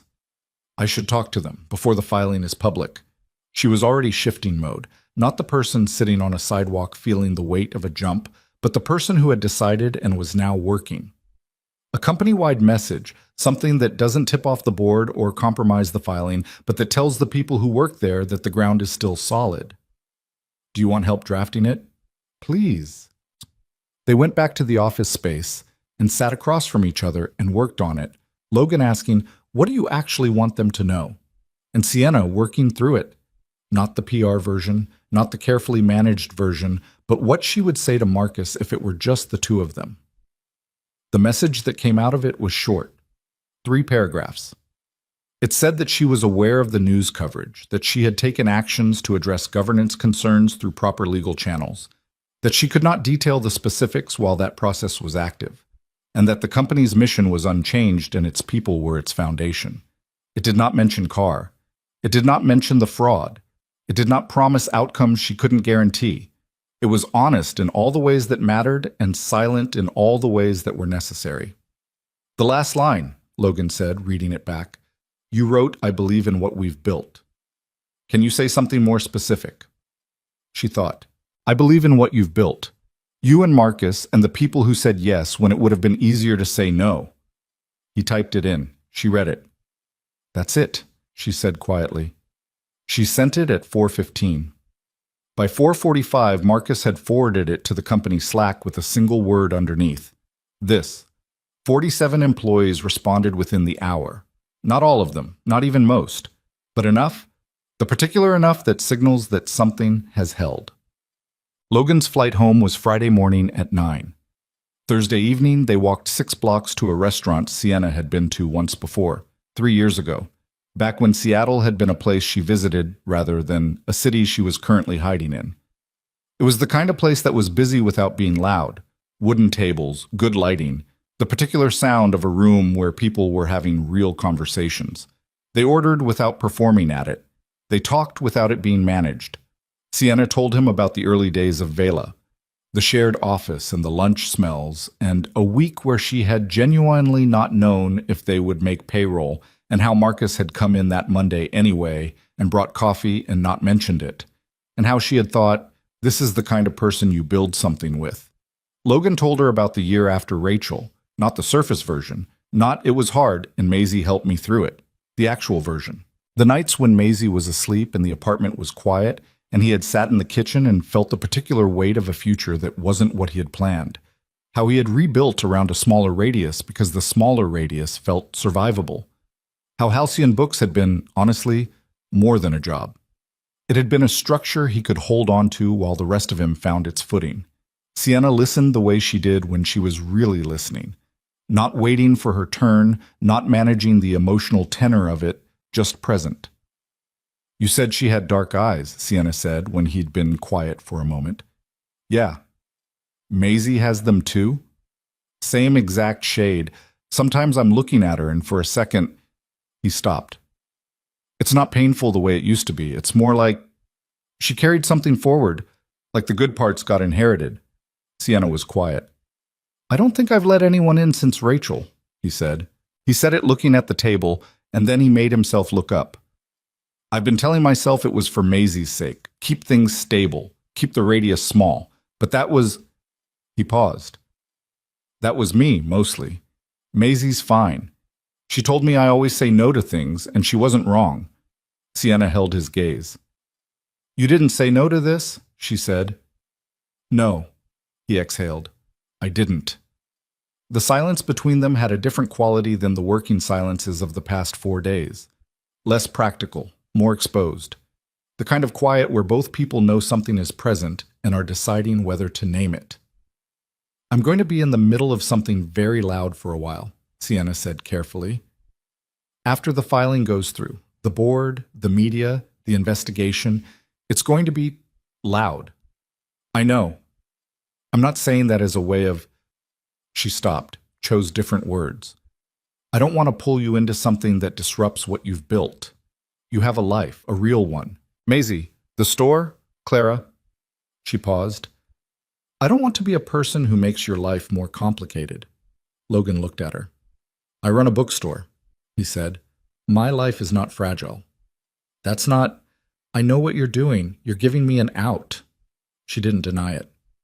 I've been giving myself outs for 5 years, he said. I've gotten pretty good at taking them. He put his coffee cup down. I don't want this one. She looked at him for a long moment. Okay, she said. Just that.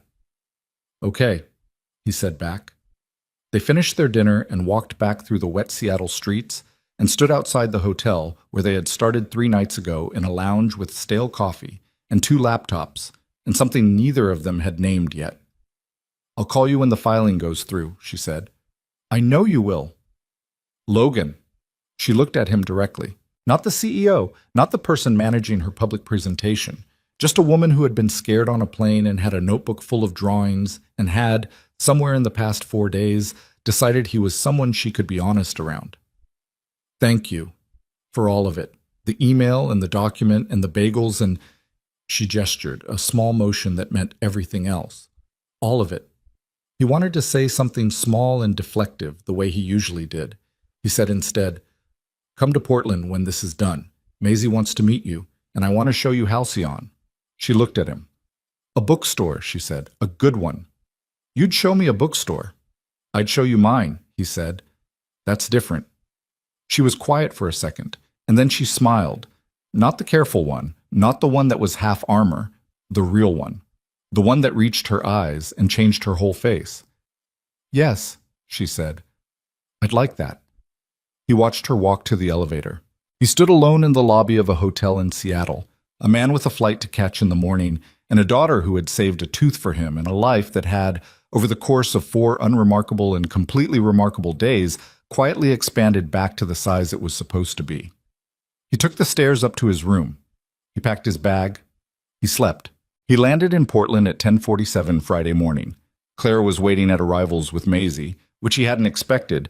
He'd told them he'd take a ride share, and the sight of his daughter standing at the barrier with her hair in 2 uneven pigtails and a gap in her smile where the tooth had been hit him somewhere in the sternum in a way that was specific to parenthood, the particular force of returning to the thing you love most after being away from it. Maisie saw him and said, Daddy, with the simple factual certainty of a person who has not yet learned to be cool about things, and crossed the distance between them at a run. He dropped his bag and caught her. She smelled like the strawberry shampoo Clara bought, and something else, cereal maybe, and she weighed exactly the right amount in his arms, and he held on for a few extra seconds before she squirmed and pulled back and said, I have a hole in my mouth. Look. She opened her mouth wide and pointed at the gap with one finger. I see that, he said. Very impressive. The tooth fairy came to Aunt Clara's house, she said. So you were right about the tracking. I'm right about a lot of things. You always say that, but you said Thursday was Friday last week. Clara, arriving beside them, said to Logan, "She has your memory for details." And then, more quietly, just to him, "You okay?" "Yeah," he said, and meant it. They drove back to the apartment through the gray Portland morning, Maisie narrating from the back seat. 3 days at Clara's had produced a remarkable volume of events to report. She had found a spider in the bathroom that Clara made her release outside. She had watched a movie about a dog that made Clara cry, but not Maisie, which Maisie found confusing. She had decided that moths were still superior to butterflies, but she was willing to admit that some butterflies were okay.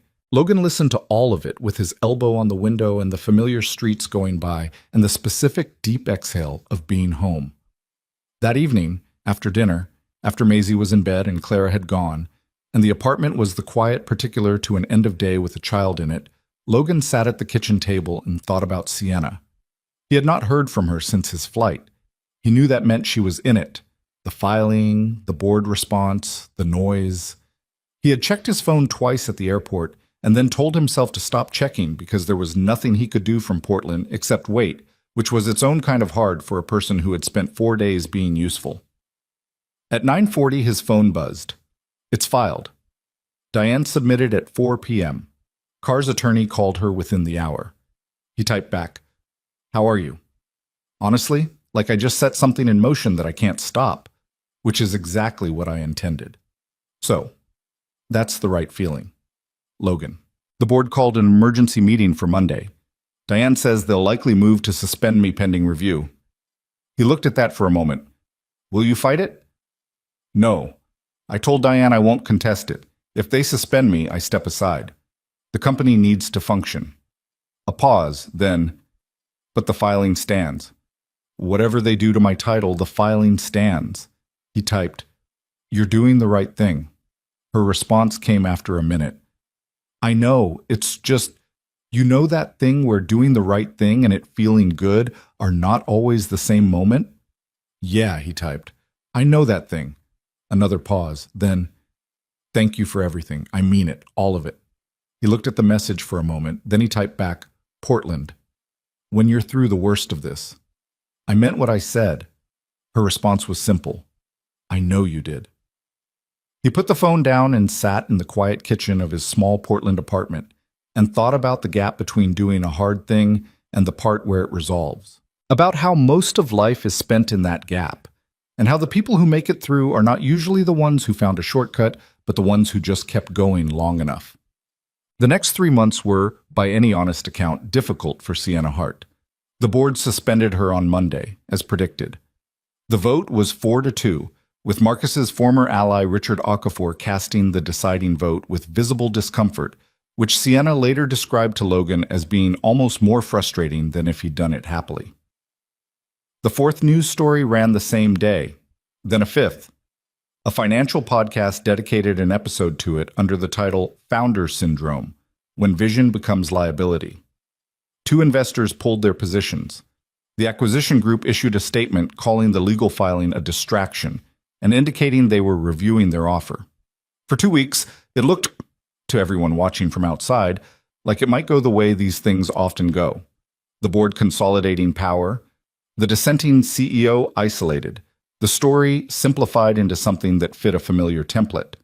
Then the SEC assigned an investigator. Then Meridian Accounting Group, facing their own compliance exposure, voluntarily submitted a supplementary filing that corroborated the pattern of misrouted funds and added 2 transactions that Sienna hadn't known about.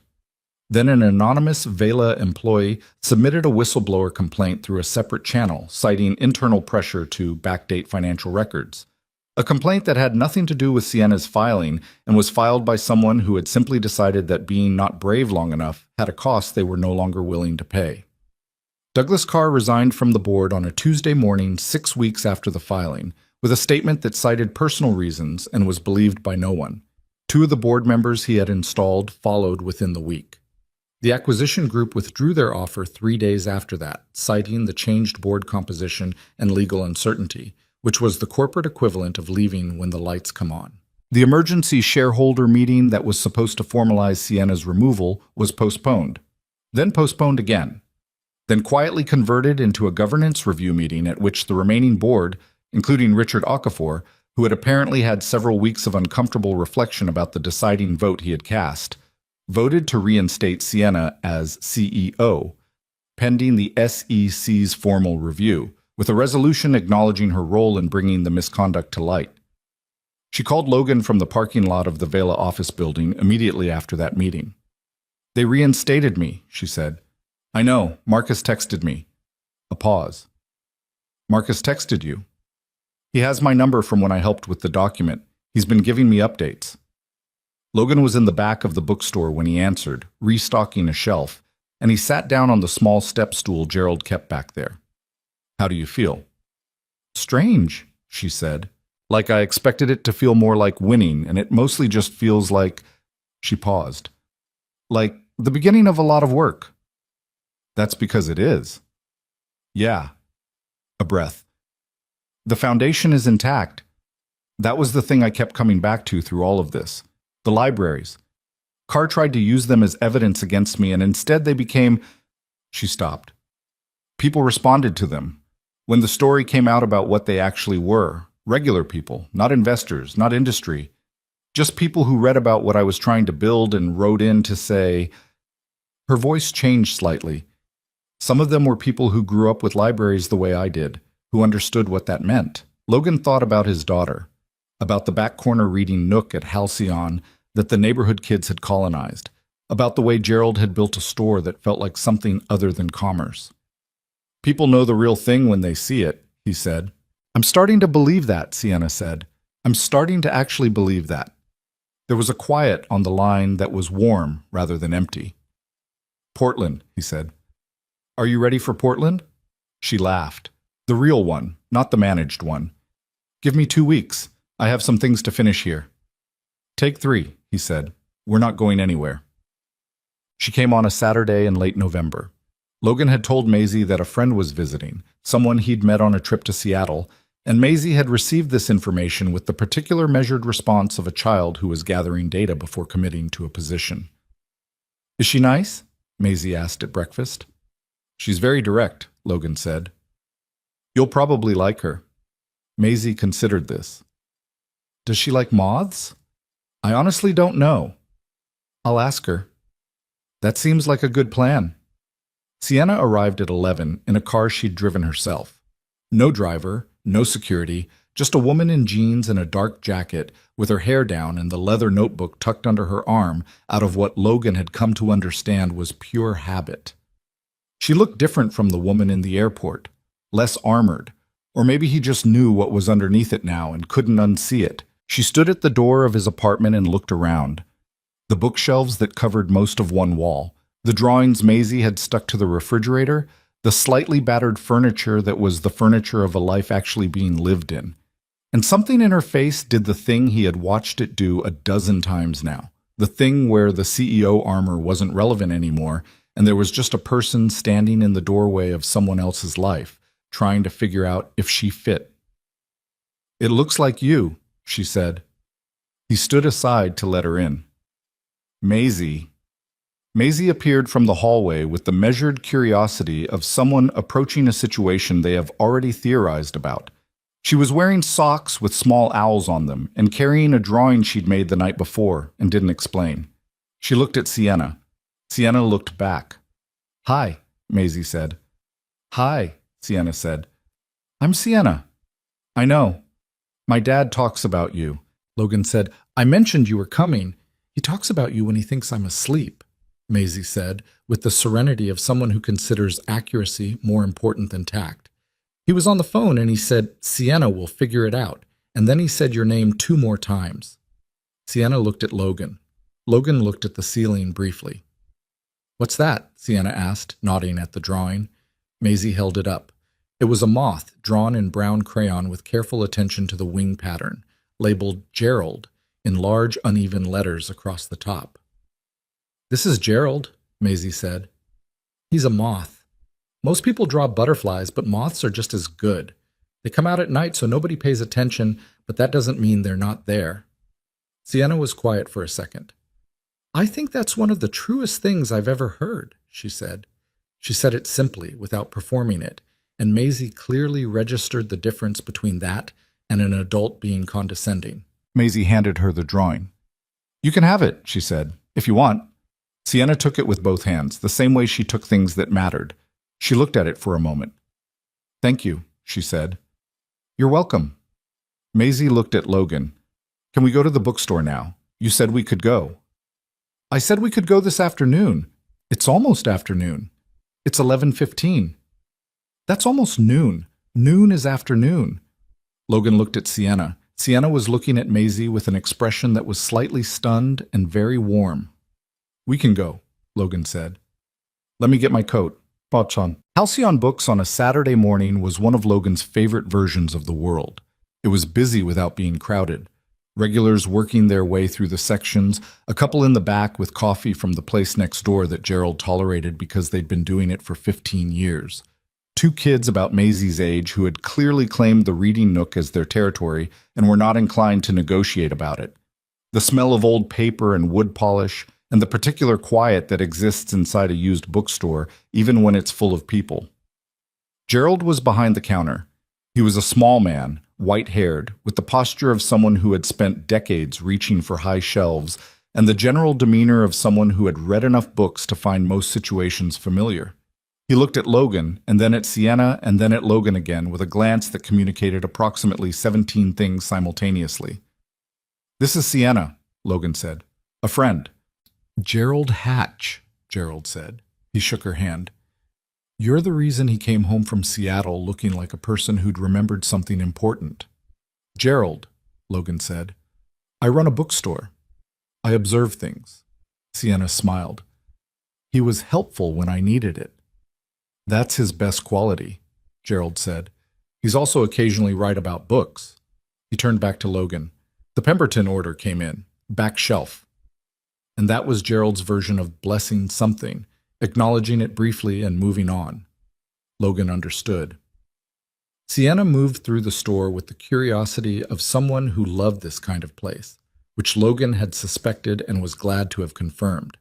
She ran her finger along a shelf of mid-century paperbacks. She stopped at a display of Pacific Northwest regional writing and picked up 3 things and read the backs. She found the children's section and stood there for a longer time than anywhere else, looking at the shelves with an expression Logan recognized. It was the expression from the notebook, the one she had when she was thinking about what she wanted to build. Maisie appeared at her elbow. "This section is good," she said, "but the geography is wrong. You should put the adventure books next to the animal books, not next to the beginning readers." "That's a strong opinion," Sienna said. "It makes more sense. If you like animal books, you might like adventure books. But if you're just learning to read, you're not going to go all the way to adventures yet." "You're right," Sienna said. "That's actually exactly the logic behind how libraries organize their collections." Maisie looked at her. "You know about libraries?" "A little," she paused. "I'm actually trying to build some." Maisie processed this. "Build them how? Like with books?" "With books and computers, and space for kids to come and think and make things." Sienna came down to Maisie's level slightly, not performing it, just making the conversation more direct. "Places where everything's free and nothing costs anything." "We had a library at school, but they cut the hours," Maisie said. "Now it's only open 2 days a week." Something crossed Sienna's face, quick and real. "I know," she said quietly. "That happens a lot. That's why I want to build more of them." Maisie was quiet for a moment, clearly running some internal assessment. "Okay," she said. "That's a good reason." She picked up a book from the shelf and handed it to Sienna. "This one's good. It's about a girl who builds a boat."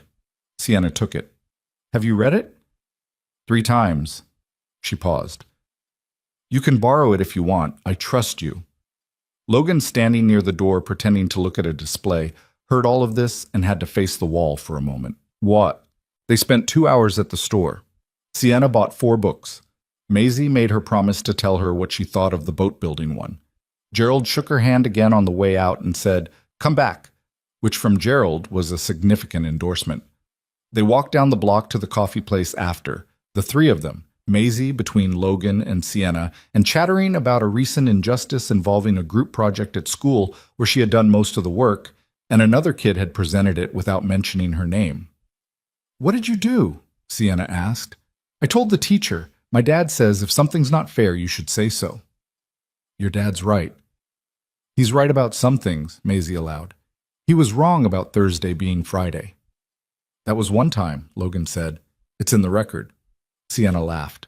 The full one, the one that reached her eyes. Logan watched his daughter and this woman walking down a Portland sidewalk on a gray November morning, Maisie's owl socks visible at the hem of her jeans, Sienna's leather notebook under her arm, and felt the specific quality of something arriving. Not dramatically, not with announcement, just the way important things often arrive. Quietly. In the middle of an ordinary Saturday, as if they had been patient enough to wait for exactly the right moment. The months that followed were not a fairy tale. Logan would be the first to say that, and he would mean it not as a caveat, but as something he valued. Sienna was in the middle of an SEC investigation that required her attention in unpredictable ways. She traveled. She had weeks that were consumed by legal proceedings and board restructuring and the work of rebuilding a company's credibility from the inside out, which turned out to be slower and less cinematic than anyone imagined. She and Logan existed in a rhythm that was sometimes interrupted by distance and schedule and the plain difficulty of two people building something while simultaneously managing everything else in their lives. They argued once about whether she was using work to avoid a harder conversation.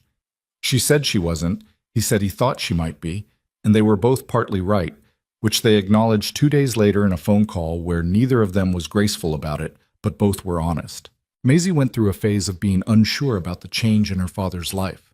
She didn't act out dramatically. She was too direct for that.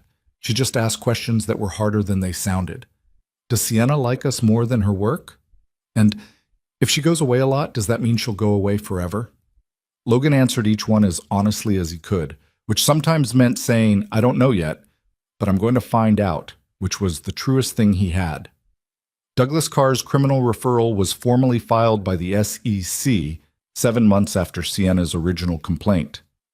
His attorney issued a denial. The case would take time. It always took time. But the shape of it was established, the pattern documented, the evidence preserved by people who no longer looked the other way.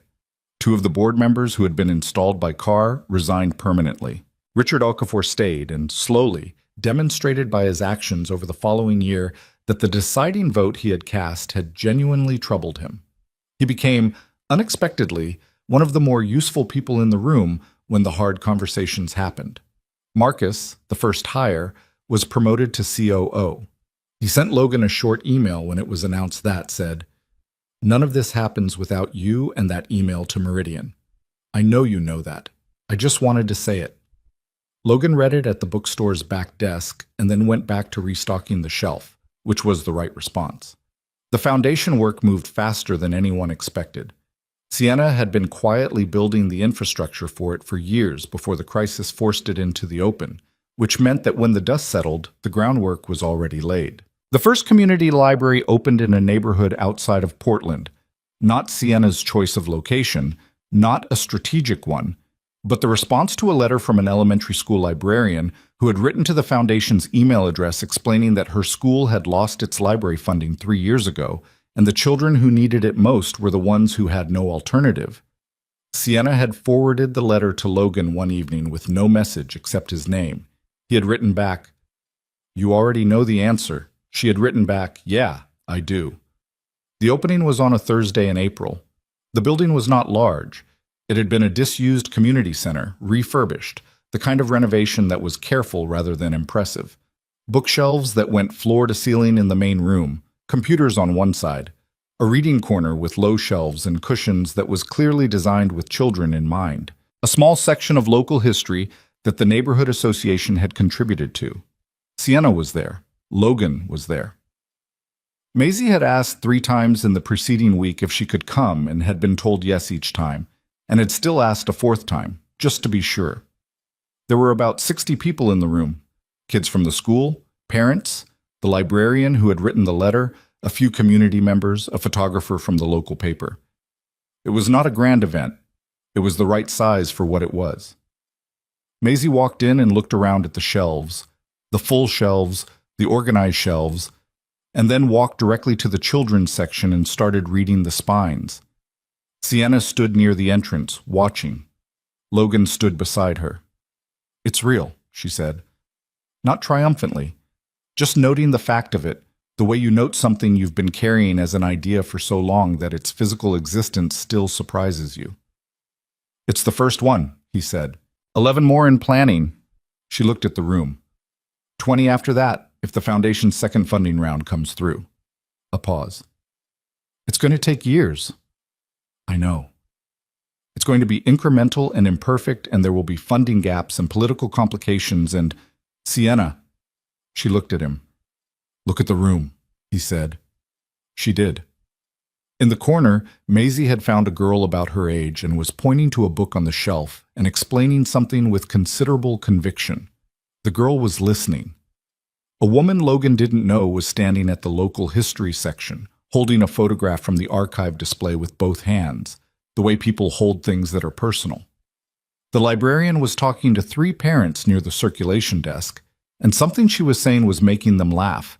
The room was full of people living in it. That was all. That was enough. That was exactly the thing. Sienna exhaled, long and slow and all the way out. "Okay," she said quietly. "Okay," he said.